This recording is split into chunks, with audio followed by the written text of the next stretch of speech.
Welcome to Renegade Thinkers Unite, a show that will help you transform your marketing from mere messaging to programs that break the rules and make a difference. Join the movement today and learn non-traditional techniques that give you an edge. Now, here's your Chief Marketing Renegade, Drew Nizer. My guest today is Brent Adamson, co-author of The Challenger Sale, a book I have read and highly recommend and is required reading, by the way, at two of our clients by both the sales and the marketing staff. Now, Brent's day job is Principal Executive Advisor for the Sales and Marketing Practice at Gartner, formerly CEB. And now in that role, he serves as their chief storyteller, so I'm expecting stories, having worked on numerous sales and marketing studies, broadly spanning everything from customer loyalty to sales rep performance to organizational productivity. He's a frequent contributor on sales topics to the Harvard Business Review's blog, CEB's blog, as well as being published in Bloomberg Business Week and Selling Power. He's a sought-after speaker. I just watched the speech that he did. And I can see that he is awesome. And it's funny because I was with a current client recently who had attended a Gartner conference, and he mentioned that Brent was the best speaker there. So the bar has been set, Brent. Welcome to Renegade Thinkers Unite. Well, thank you, Drew. And I think that just qualifies. It just shows you that the bar is actually very low. Oh, well, all right. Well, I'm not going to say anything about your Gartner colleagues. Well, no, I was just talking about the world in general, but I will do my best to hop over it in some fashion or another across the next 30 minutes. All right. Well, so we're going to do Renegade Rapid Fire for the regular listeners of the show. You know how this works. I just throw a bunch of questions at the guest in a very short period of time, and we see how far we can get. So, Brent, are you ready? I am ready. Let's roll. All right. What's your definition of marketing? I don't have one. Okay, that is provocative. Why not? Well, I think it's actually a really interesting question, but I have come up with, or I've attempted at different times to come up with a definition of marketing, and a couple things are important to consider. One is the organizational context within which any marketer operates, right? And that's going to be significantly different. So I've met, as many of us have on this call today, thousands and thousands of marketers around the world. And it's interesting is there's probably thousands and thousands of definitions of marketing across them, as their roles are going to be the product of the context within which they're operating. I think at the task level, there's lots of different things that marketers are involved in, some probably more valuable than others. But if you were, I think to any definition you give to marketing, you'd probably find some exception to it. Now, if you were to ask me, what is it that marketers should be focused on more than anything else? That's the kind of question I could answer, which is, I think the thing we should be most focused on as marketers more than anything else is figuring out a way to help our customers buy our solution. And if that's a definition of marketing, then I guess you can have that one. Yeah, I'll take that one. Help our customers find a way to buy us. I like that. It's funny because one of my earlier guests on the show, who happens to be the CMO of Norwegian Cruise Lines, defined the definition of marketing is filling every berth on a ship. Wow. Okay. That was it. Hey, well, here's actually something interesting to consider, Drew.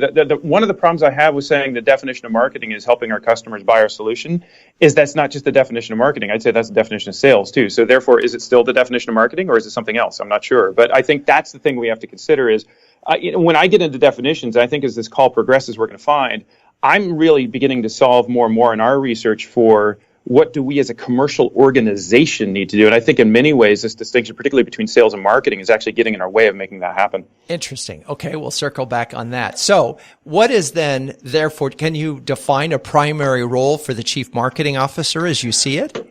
Well, that's actually where I think we're going to have to dig in, because I think if you were to give me, the ultimate power to structure an organization, I think what I would have is a chief commercial officer or a chief buying officer, although that sounds like procurement, so I wouldn't call it that. But the person at the company who oversees the process by which customers buy our solution, But that person would own ultimately digital. They'd own sales, because both of those are channels to our customers. But traditionally, we set up sort of marketing as digital and sales as in person, or we set up marketing as demand creation and sales as deal execution. And I think all of those distinctions, frankly, are going to significantly get in our way going forward of our ability to actually sell and make money. Yeah, what you're describing seems like the CRO, this Chief Revenue Officer, that I've heard and seen when marketing and sales report to each other. I think the one challenge, and the word that I haven't heard you use, is brand, this ethereal thing that actually makes people want to buy a product for irrational reasons. Even though in theory these are so much rational choices. So I do think that there is a distinction between marketing and sales, just Mike, and I think that distinction comes in a recognition of the power of brand. But that's just me, and we'll get back to that because I'm interviewing you right now. But it's a good point. And as I in all my ruminations of what is marketing and what is a CMO, that's interestingly in my mind the thing that always kind of pops out as like the thing that I don't have a home for is, where does brand live? It's like, does that, so, but notice what happens though logically is then it's like, well, then I got to find a home for brand and brand creation, brand recognition. I'm right there with you. It's hugely important with one major caveat. But so do you kind of shove that over to communication? Seems like a bad idea. So, or maybe, well, no, we'll call that marketing and we'll square that off and say, all right, that thing with boundaries around it, that's marketing. Well, then what about helping your customers buy your solution through digital? Is that not marketing? So, but I think this thing is that the distinction that we tend to create around marketing is brand plus digital buying plus demand generation. It's slicing the pizza in a really weird sort of way that's completely inconsistent with how customers buy. It is a challenge. It is, as an earlier guest from Aegon Zender mentioned, it is the most bespoke role in the C-suite because of that, is what are their areas of responsibility? And often the CEO defines that unless the CMO really knows, and says, these are the three things I'm going to do. Are you good with that? And, usually those are sort of owning the brand vision, creating the structure for demand generation, and then tracking performance. And everything else falls under that. But notice it's always done within the context of organizational legacy structures and reporting lines and roles, and it's all based within the context of what does this organization have and not have right now, and what are our needs. And as much as we spend all of our time in marketing saying the customer comes first and put the customer at the center of everything we do, we rarely define a marketing function from the customer back. Rather, we define the marketing function as what needs to get done inside our current company. Yeah. Okay. All right. So, and I hear you. Now, and when you say put the customer first, I think of jobs, and I'm also pissed off at Apple right now because they're not putting the customer first; they're putting their dongles first. But when we talk about putting the customer first, are we really saying that we're looking for them to tell us what the product should be and looking for them to sort of provide the vision for our brand, or we're simply putting them first in terms of making sure that they understand in the best possible light what it is, how we can help them? Well, no. So again, see, that's a really interesting question. This may take us too far. I think it stopped being a lightning round at some point. It's all good, but that's fine. Yeah, okay, but which is fine by me too. But the thing that's interesting here, so you mentioned product, for example. So you get into product innovation, you get product development. Should that be customer driven? I think to some degree, absolutely. Then again, the whole Henry Ford thing. Then we just all have faster horses today, so maybe not, right? So but nonetheless, so is that marketing? Is that part of marketing? Is it something else? At some point, I think the debate almost becomes philosophical. What I guess I'm advocating for is there needs to be some part of a B2B organization that is focused on how does buying happen?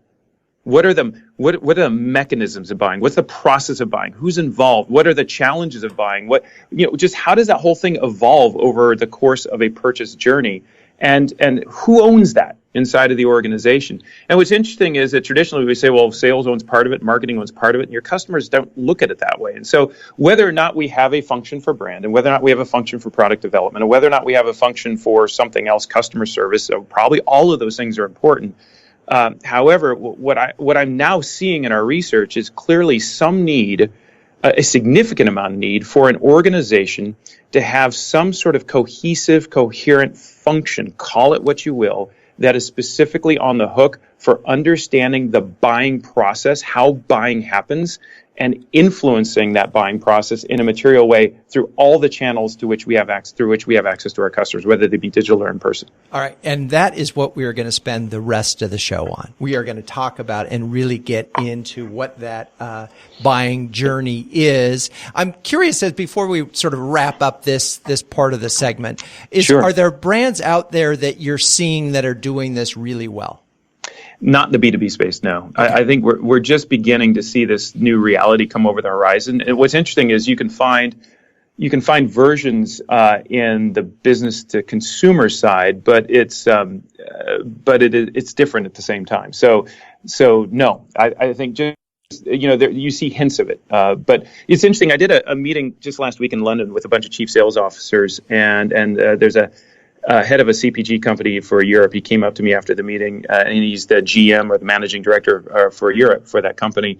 And he said something really interesting to me. He says, he said, Brent, I get the impression that just about everybody in this room is a head of sales. And I said, yes, that's right. And he said, well, I'm actually not the head of sales. I'm the general manager. And everything you're talking about today, they seem to be resistant to, and it totally makes sense to me. And it's because, and I agreed with him. It's 100% right. And this is exactly what I'm talking about, is that it's not so much that companies get this right versus companies that don't get this right. I think it's actually happening at the individual level. There's certain commercial leaders who get this because they have the scope, the breadth of vision and perspective to see across what is a traditional functional boundary of sales and marketing that today is now getting in our way because it's not how customers think about buying. Okay. I think without even going through the lightning round, the guests have a pretty good idea of where you're coming from, and I think where the rest of this show is going. So we're going to take a quick break, and when we come back, let's talk about the mistakes or what these folks, whether they're sales or marketing, what they're just not seeing. So we'll be right back. You've been listening to another great interview on Renegade Thinkers Unite with Drew Neiser. But the value doesn't end there. As a listener, you can download a free ebook from Drew, Renegade Thinkers, interviews with 11 trailblazing CMOs any business can learn from. Top marketing thought leaders and proven executives from Time Warner, American Express, and Chico's, and others.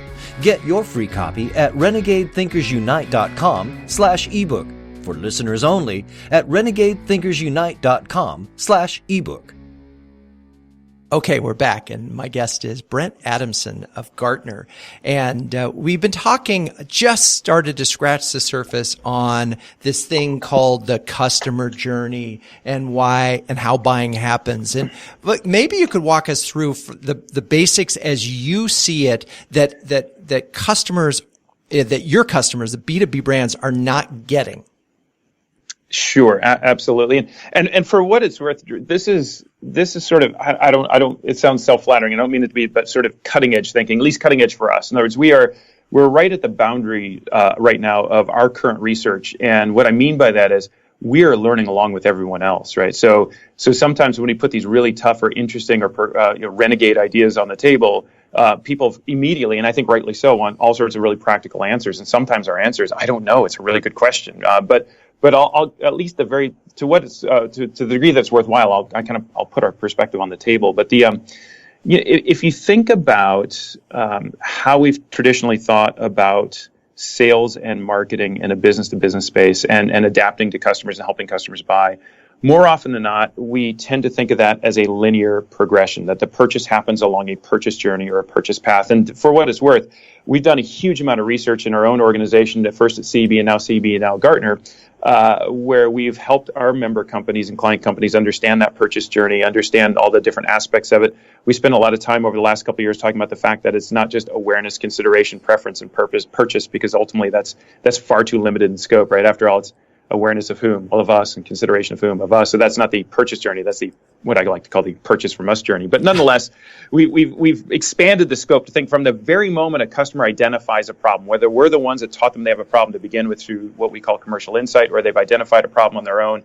But from that moment on, through that entire step-by-step journey, to the ultimate decision of making a purchase. And we think about sort of how we tend to think about that and how we tend to organize around it, which is ultimately the key. We tend to think of that as more or less a linear process. Now, I think, there's always a sort of a nudge, wink, wink moment where we say, well, we know it's not really linear. We know that, right? But at the same time, we draw it as linear. We think of it as linear because it's an abstraction that helps us practically organize around that view of buying. And so at some point, you think about, so what happens early on in that purchase journey? It's largely a marketing's role. So marketing owns the early part of the funnel, right? So we create demand, we generate demand, we identify demand, we find those leads, we qualify those leads, we nurture the leads, we drip those leads, we feed them little bits of content. And the whole idea from the model on the marketing side is that what we're doing is we're trying to drive up consumption because of our content. Because if we can drive up consumption of our content, that is a sign that our customers are engaged with whatever we're doing. So if we can drive up content consumption, that equals customer engagement. And if they're engaged with us, that must mean that they're progressing along that purchase journey. And so ultimately we can stamp them as qualified for sales, right? And I think that's the model, in fact, that marketers run all over the world. We know this because we talk to them and they're asking for our help on this, which is, how do we drive up content consumption to get more engagement so that we can move them through the funnel so that we can stamp them qualified for sales? And what's really interesting about this model too is that, you think about it, it kind of runs that standard sort of linear progression from MQL to SAL, right? So marketing qualified lead and all the things we got to do in marketing through digital to stamp that thing on marketing qualified lead so that we can throw it over the fence, hand it off to sales, and then they can pursue it as a sales accepted lead. That progression, by the way, for what it's worth, I call MQL to SAL to NMP, which is marketing qualified lead to sales accepted lead to. Not my problem, right? So you kind of you chuck it over the fence. And by the way, the beautiful thing about marketing is in this world where it's a linear progression like that, you do your whole digitally thing, and you get all digitally with it, right? You get those customers all engaged, and you get them all excited, and you get them qualified, and you hand them over to sales and say, not my problem. And at that point, by the way, if sales wipes out, if that deal doesn't ever come in, and as a marketer, you can say, whoa, sales, what's going on over there? Like, man, you guys just didn't follow up on that. And it just becomes a blame game, right? It's like, well, sales, well, you didn't pass us anything worthwhile. And the whole thing kind of breaks down. And so everybody's kind of looking around saying, how do we fix this thing? How do we fix this funnel? How do we fix this purchase journey? Because right now, it's not actually working. Okay. But nonetheless, we built this entire infrastructure around a linear progression, and right in the middle is the handoff from marketing to sales, the handoff from digital to in person. And that's what most of us are doing right now. And that's the questions we get from marketers, and for that matter, sales leaders as well, is how do we make that more effective? And what we found in our research, we went out to study that very question, how do we make that more effective? We just found it's actually just not a very effective way of thinking about how the world works in general. Okay. So, wow. That is a pretty good, accurate description of certainly almost every B2B client that either I've worked with or seen in action, is that there is this, let's get that lead, let's score that lead, let's get it to enough points where it's a marketing qualified lead, and then it gets over to sales, and sales says, yeah, okay, I'll take this. Or they won't. Or they won't, because it's not enough points and they didn't discover it. But yep. So where's the breakdown here in that? Is that lead not qualified? Is it the wrong lead? I mean, what's going on that's wrong? The breakdown, Drew, is that's not how buying happens. Okay. So how does buying happen?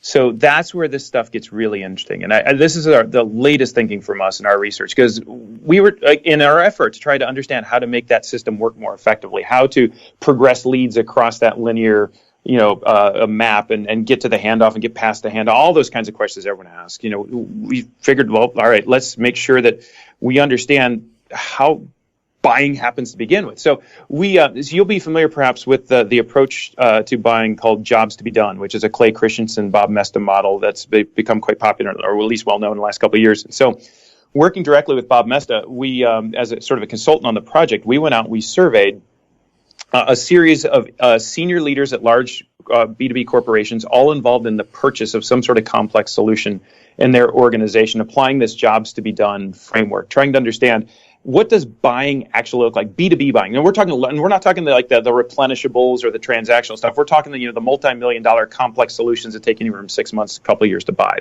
the complex stuff, right? Mm-hmm. So and when you do that, when you study buying from that perspective and try to understand how does buying happen, what you find is that effectively there are 6 jobs that make up a typical B2B purchase. And I almost hate to say purchase process because for reasons I'll get into in a second, but there's 6 things, let's call them jobs, 6 jobs that customers have to complete to their satisfaction in order for them to comfortably make a purchase decision. And what's interesting about these 6 jobs that we found in sort of, that we were able to pull out of all of this research, all these qualitative interviews, is that in many ways, these 6 jobs are going to sound incredibly familiar to what we've built in the past. So the 6 jobs are problem identification, solution exploration, requirements building, supplier selection. And by the way, what's interesting about those 4, problem identification, solution exploration, requirements building, supplier selections, it kind of feels like when you hear that, no duh, and no duh, right? It's like it's hard to imagine any sort of purchase process that doesn't actually involve the customer successfully doing those things. You have to identify a problem and figure out, is it a problem we're solving? You got to figure out what's the right solution to address that problem. What are the requirements we need to build that solution? Who's the best supplier to deliver it? But at the same time, if you were to ask me a question like, okay, so we're going to line that up, right? We're going to call that stages 1, 2, 3, and 4, put it in a linear order and just got to jam everything in at some point in the middle as a handoff. But again, that's not how buying happens, because you get into really interesting things like you ask customers like, so which of those 4 stages is the consensus creation stage? Where does consensus happen? And the answer is it happens all over the place, right? Same as validation. In fact, what we found is those 2 jobs, validation, that is the validation of information that's constantly flowing into a purchase decision, and then consensus creation, making sure that everyone who's flowing in and out of that purchase decision is on board and stays on board at whatever stage you might theoretically be in. Those are 2 things that have to happen. They're like always on. At any point across a buying journey, those things have to be addressed. And at the end of the day, you can't comfortably make a purchase decision unless the entire buying group, which, by the way, our data tells us is now well over 6 to 8 to 9 to 10 people. I talked to head of sales last week, said he tried to close the deal, and there were 16 people involved on the customer side. So these are massive, very large buying groups. And if you can't get everyone on board, it doesn't matter which quote-unquote stage you're in, you can't make that purchase happen.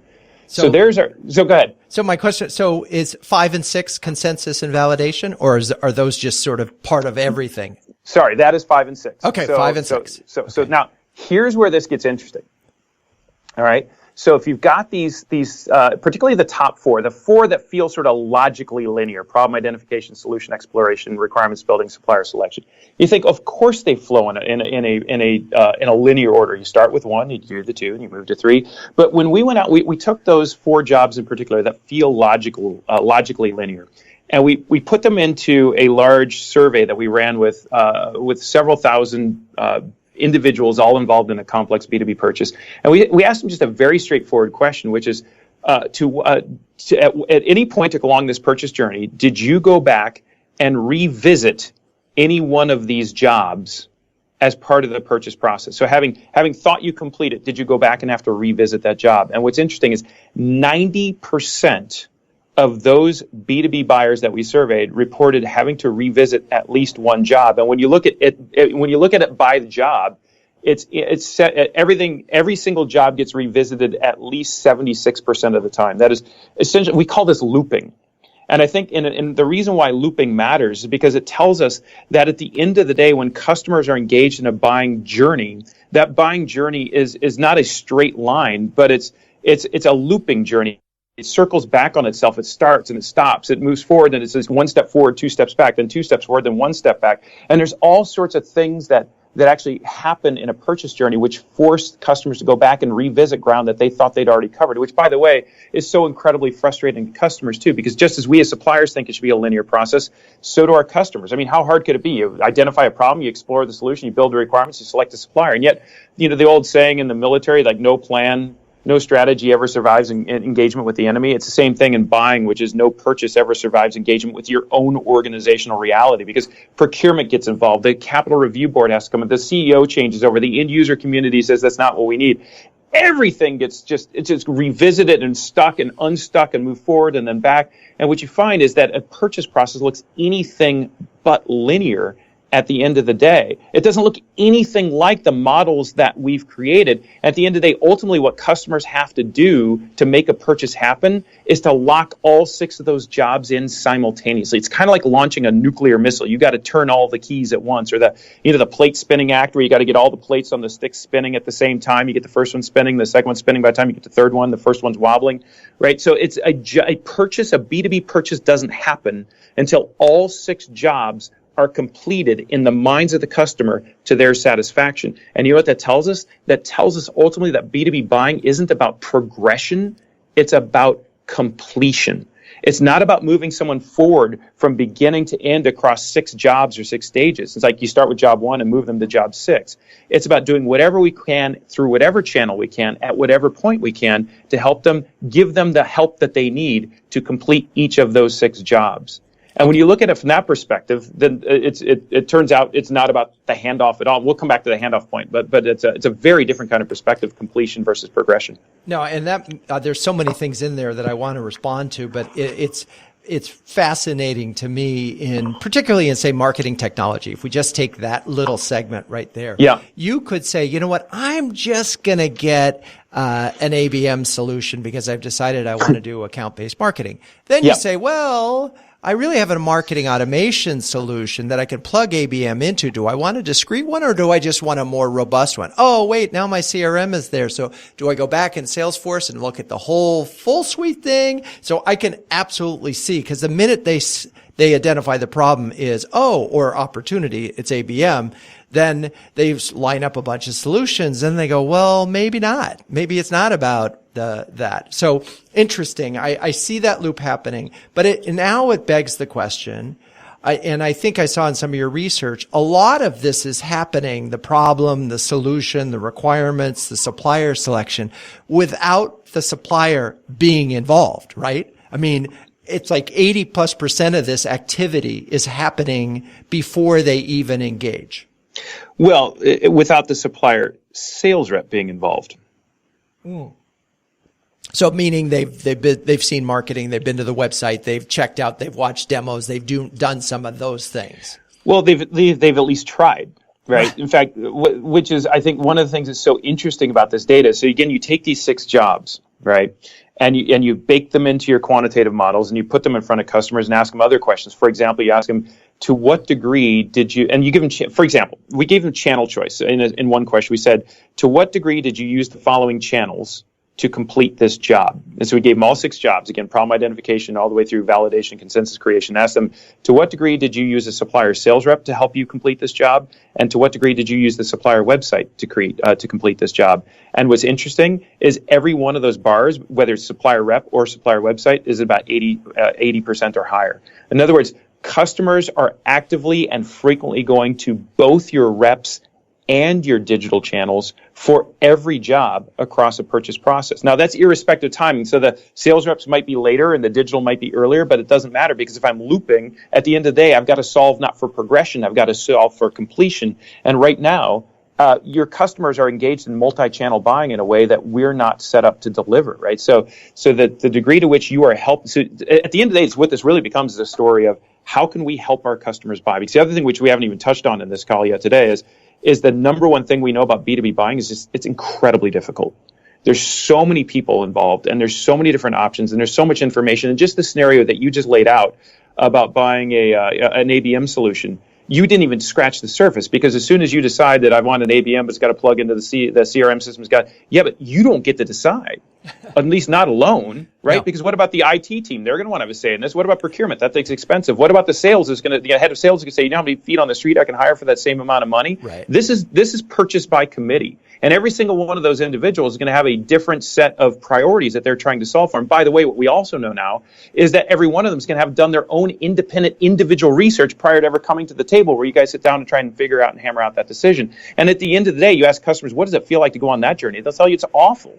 B2B buying is horrible. It's a frustrating, time-consuming, maddening experience. that just makes customers really frustrated. And ultimately, what they do is they say, all right, fine, what's the smallest thing we can do, the least disruptive thing that we call this lowest common denominator buying, where they just kind of settle. They buy the smaller the solution at the lower price, at the lower margin, the exact opposite of the kinds of deals that we're all looking to do. And so we found in our research is the number one thing that suppliers can do in order to drive bigger deals, what we call high quality deals with less regret attached to them, is simply quite literally make buying easier. To help your customers understand what's hard about buying, help them understand or anticipate the obstacles to buying. So that, if you think about who's better able to understand how to buy your solution, is it you or your customer? The answer is it's always you.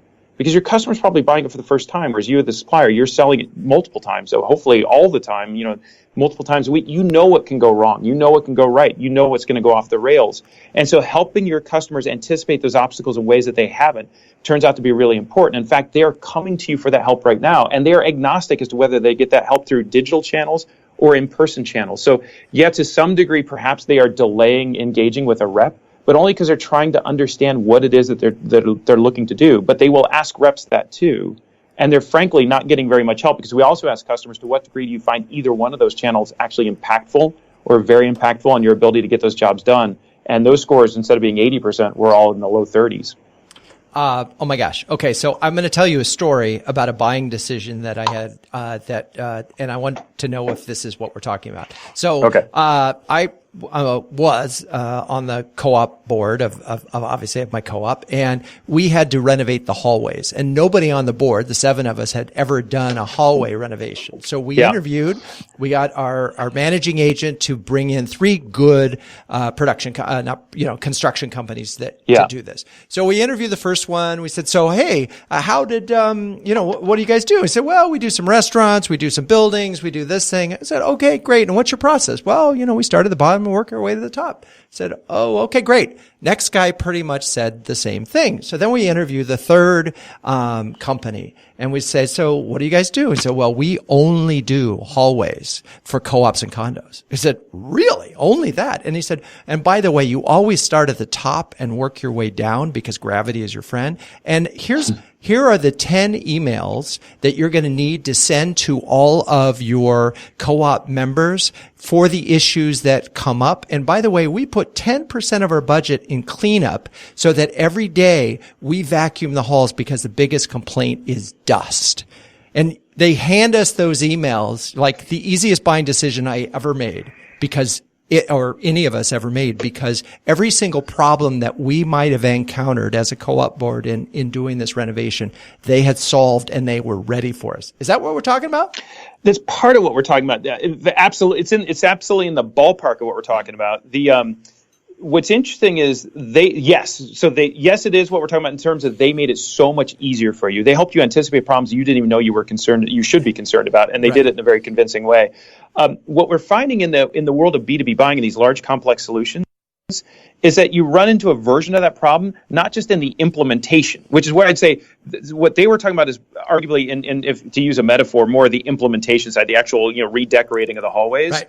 But in the B2B space, what's equally hard is literally just coming to a decision to buy that thing in the first place, right? So you think about GDPR, for example, the new data requirements coming out of Europe. It's like, well, I want to buy the solution, but it turns out there's, I'm 18 months into the buying decision. We get all the committees lined up, and all of a sudden here comes new regulations. And now we've got 3 different things I got to answer that I can't even buy the thing because I got regulations that they're brand new. And here comes the legal team. They're going to blow things up. And oh, by the way, procurement just got involved. They're asking questions I didn't even know I was supposed to answer. I can't even buy the thing because I got all these different parts of my own company.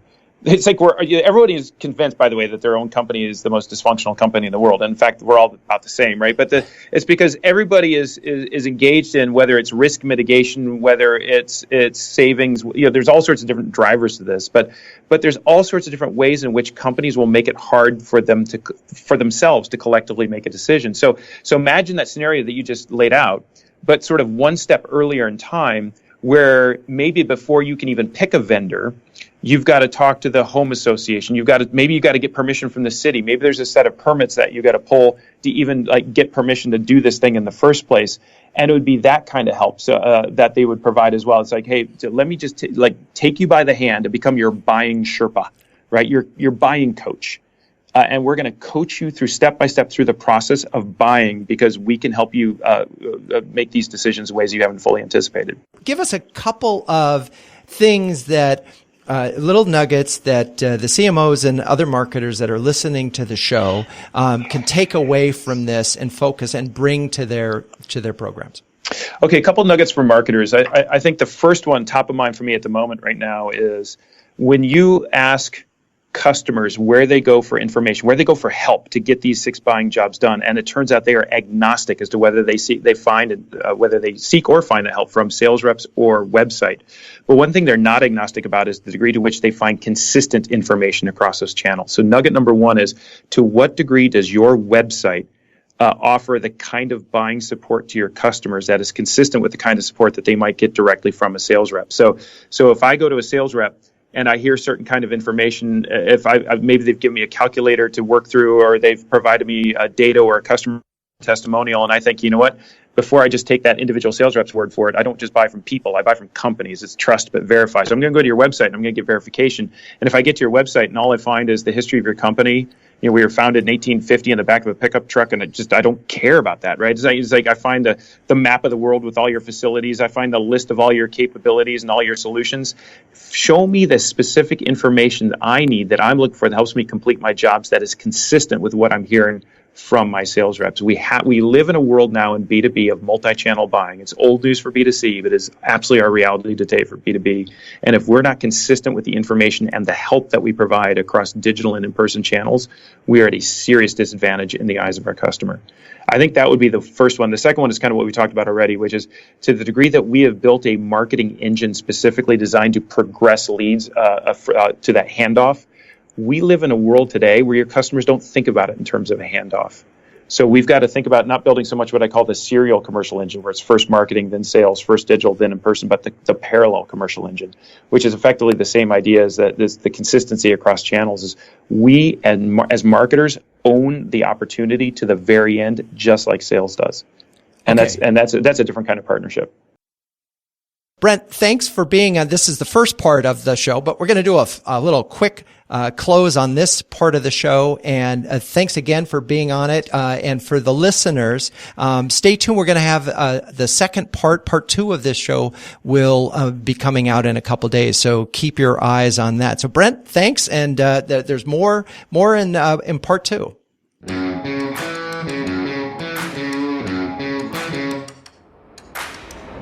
This has been Renegade Thinkers Unite, but it doesn't end there. Just go to renegadethinkersunite.com for more and subscribe to the show. That way, you'll never miss an episode. We'll talk with you next time on Renegade Thinkers Unite.